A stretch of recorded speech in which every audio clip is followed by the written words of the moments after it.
नमस्कार दोस्तों, स्वागत है आपका नॉलेज टूल में। आज के इस वीडियो में हम बात करेंगे यूनिफॉर्म सिविल कोड के बारे में, यानी कि यूसीसी। तो आइए वीडियो को शुरू करते हैं। यूसीसी क्या है? यूसीसी का मतलब है दोस्तों समान नागरिक संहिता, यानी कि एक देश एक कानून।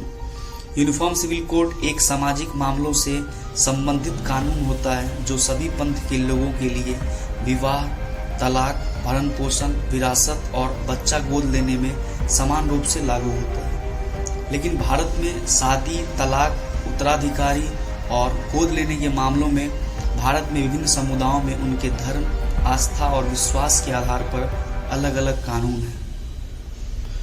फॉर एग्जाम्पल, बच्चा गोद लेने के मामले में क्या नियम है? अगर गोद लेने का मामला देखें तो हिंदू परंपरा के मुताबिक धर्मनिरपेक्ष और धार्मिक दोनों उद्देश्यों के लिए किसी को गोद लिया जा सकता है, क्योंकि संपत्ति का वारिस एक पुरुष हो सकता है और परिजनों का अंतिम संस्कार पुरुष ही करता है। दूसरी ओर इस्लामी कानून में गोद लेने को मान्यता नहीं दी जाती है, लेकिन भारत में एक धर्मनिरपेक्ष जुवेनाइल जस्टिस लॉ है जो नागरिकों को धर्म की परवाह किए बगैर नागरिकों को गोद लेने की अनुमति देता है। इसी प्रकार हमारे देश में विभिन्न समुदायों में उनके धर्म, आस्था और विश्वास के आधार पर अलग अलग कानून हैं, लेकिन यूसीसी यानी कि यूनिफॉर्म सिविल कोड लागू होने के बाद संपूर्ण देशवासियों पर सिर्फ एक कानून लागू होता है।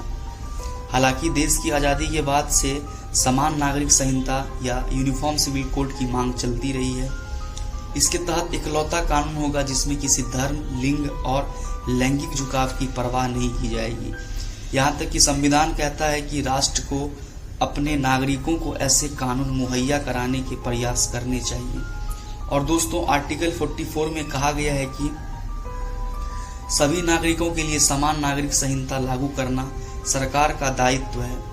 आर्टिकल 44 उत्तराधिकारी, संपत्ति अधिकार, शादी, तलाक और बच्चे की कस्टडी के बारे में समान कानून की अवधारणा पर आधारित है। लेकिन एक समान कानून की आलोचना देश का हिंदू बहुसंख्यक और मुस्लिम अल्पसंख्यक दोनों समाज करते आ रहे हैं। सुप्रीम कोर्ट के शब्दों में कहे तो यह एक रेड लेटर है। पीएम नरेंद्र मोदी के नेतृत्व में बीजेपी सरकार इस विचार को वापस उठा रही है और यूनिफॉर्म सिविल कोड को लेकर बीजेपी शासित राज्य गुजरात, मध्य प्रदेश, उत्तर प्रदेश, हिमाचल प्रदेश और असम सहित कई राज्यों ने यूनिफॉर्म सिविल कोड का पालन करने की इच्छा व्यक्त की है, लेकिन किसी ने भी इसे आधिकारिक तौर पर नहीं अपनाया है। हालांकि यूनिफॉर्म सिविल कोड का एक संस्करण गोवा में मौजूद है। फिलहाल देश में यूनिफॉर्म सिविल कोड के मसले को लेकर जोरदार बहस छिड़ी हुई है। पीएम मोदी जी के बयान के बाद ये मुद्दा सुर्खियों में आ गया है। यूसीसी को लेकर पीएम मोदी ने कहा था कि एक घर में एक सदस्य के लिए एक कानून हो और दूसरे के लिए दूसरा हो तो घर कैसे चल पाएगा? ऐसी दोहरी व्यवस्था में देश कैसे चल पाएगा? यूसीसी पर राजनीतिक दलों की ओर से भी मिलीजुली प्रतिक्रियाएं सामने आई है। उसमें कुछ विपक्षी दल इसके समर्थन में हैं तो कुछ सहयोगी दल इसके खिलाफ हो गए हैं। लेकिन वहीं मेघालय, मिजोरम और नागालैंड यूनिफॉर्म सिविल कोड के विरोध में सबसे आगे रहा है। 2011 की जनगणना के मुताबिक इन राज्यों में ईसाई समुदाय की जनसंख्या सबसे ज्यादा है। मेघालय में 74.59%, मिजोरम में 86.97% और नागालैंड में 87.93% आबादी ईसाइयों की है।